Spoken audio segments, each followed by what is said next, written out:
Il est avec nous, comme tous les matins, le docteur Serge Rafal. Bonjour Serge. Bonjour Ilana. Alors les fêtes de fin d'année approchent, c'est vrai, et elles se préparent aussi sur le plan alimentaire. Et vous souhaitiez justement nous prodiguer ce matin quelques conseils et recommandations pour profiter pleinement de cette période de grosse bouffe, comme on dit, avec ces excès de bonne chair. Nous parlerons la semaine prochaine d'ailleurs de l'alcool, l'alcool qui accompagne ou qui ponctue souvent le réveillon du jour de l'an. C'est exactement cela, Ilana. Il est bien sûr hors de question de démarrer un régime pendant la trêve des confiseurs, mais il est néanmoins utile d'aménager son alimentation les jours précédents afin de profiter au mieux de ces excès répétés, Shabbat, réveillon, sans trop le payer sur les plans digestifs et général. Alors, j'aimerais quand même que vous nous parliez du mode détox. Non, prétox, Prétox, pardon. Ilana. Ah, quel beau lapsus. C'est le pendant. Oui. Le pendant du régime détox, justement. Mais peut-être, est-ce que vous pouvez auparavant nous dire un mot de l'alimentation santé tel que vous la préconisez au début d'un épisode infectieux? Oui, vous avez raison, il en a d'autant qu'ils se ressemblent et visent tous deux à mettre l'organisme dans les conditions optimales pour respectivement résister aux microbes et à l'avalanche calorique.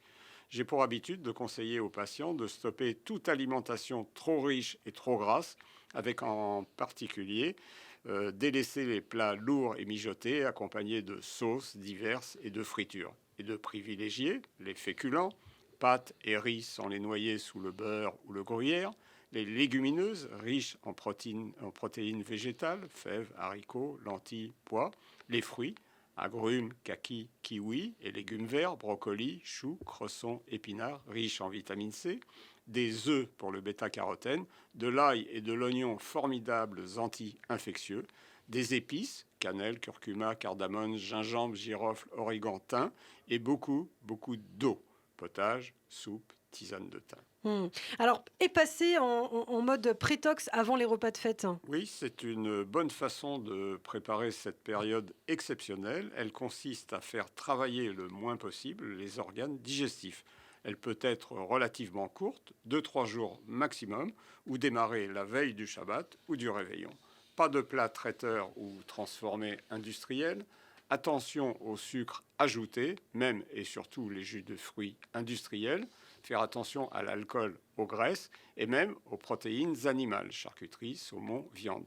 Un steak haché, du poisson, des œufs en petite quantité sont bien sûr autorisés et peuvent alterner ou remplacer les légumineuses.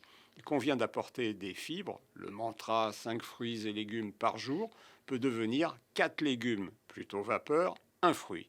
Des céréales, des probiotiques pour renforcer la flore intestinale. Et beaucoup de liquides, nous l'avons dit. Et j'aime bien une petite collation au goûter qui précède le dîner, avec un fruit ballast qui remplit l'estomac, comme une pomme par exemple, accompagné de 2 noix et 2 amandes, et d'un petit carré de bon chocolat noir. Alors, et vos conseils pendant la fête, Serge? L'apéritif constitue souvent le moment piège, surtout lorsqu'on arrive affamé. Attention aux oléagineux, cacahuètes, noix de cajou, pistaches, qui apportent plus de 500 calories par 100 grammes. Évitez les feuilletés volontiers salés, eux aussi, les crackers, les chips. Souvenez-vous du film Le sens de la fête. Donnez la préférence aux légumes à grignoter, bâtonnets de carottes, bouts de chou-fleur, rondelles ou carrés de concombre, radis roses, tomates cerises. Attention à l'alcool, le second piège, dont nous reparlerons en détail pour le jour de l'an. Un verre de vin ou une coupe de champagne, c'est autour de 100 calories et ça ne désaltère pas, ça donne plutôt soif. Une fois à table, troisième piège, ne vous précipitez pas, ne vous resservez pas, faites attention au pain, aux sauces, aux accompagnements frits.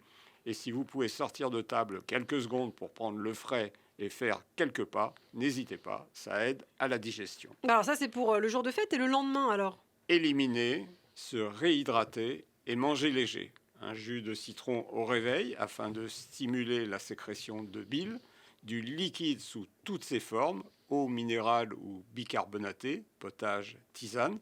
Les repas sont, eux, principalement à base de légumes cuits ou crus, autour d'une salade amère, endives, pissenlit, roquette. Il se termine par un yaourt, une compote. Alors rapidement, Serge, qu'est-ce qu'on peut dire en conclusion? Un réveillon n'est pas la finale de la Coupe du Monde, mais ça se prépare quand même. Et attention, car l'indigestion n'est jamais bien loin de la satiété. ne jamais manger jusqu'à plus faim. Et oui, c'est le piège des jours de fête notamment. Merci beaucoup Serge Rafal, on se retrouvera la semaine prochaine sur Radio J.